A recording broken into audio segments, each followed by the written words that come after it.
Herkese salam. Bayramınız mübarək olsun. Bu günləri Azərbaycanın gözəl diyarlarından biri olan, həm də bizim vətənimiz Şamaxıdayıq. Gözəl belə bir mənzərədə plov hazırlayırıq. Qədimi bir plovdur bu, daşma plov. Azərbaycanda plov sayı çoxdur, 40-dan çox növü var.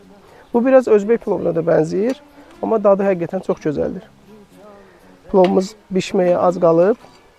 Birazdan dadına baxacağıq.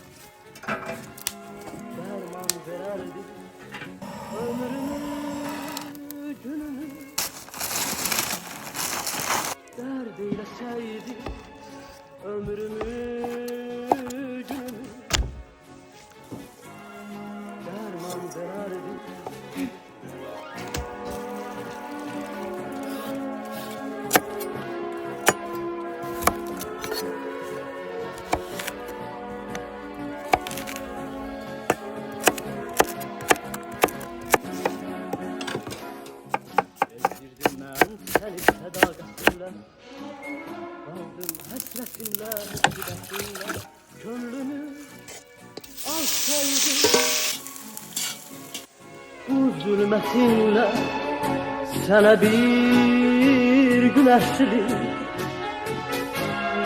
cahan verərdi, gönlümü alsaydı. Bu zulmətinlə sənə bir günəşlik cahan verərdi. O çağlar Ya Allah, bismillah.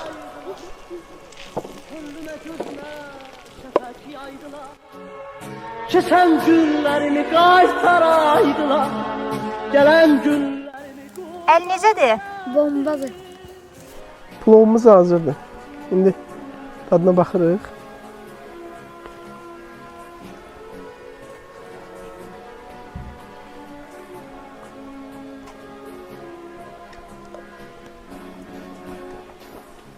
Çok tatlı.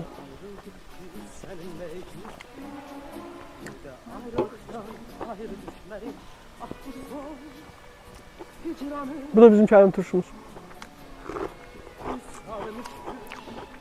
Yok yaşam.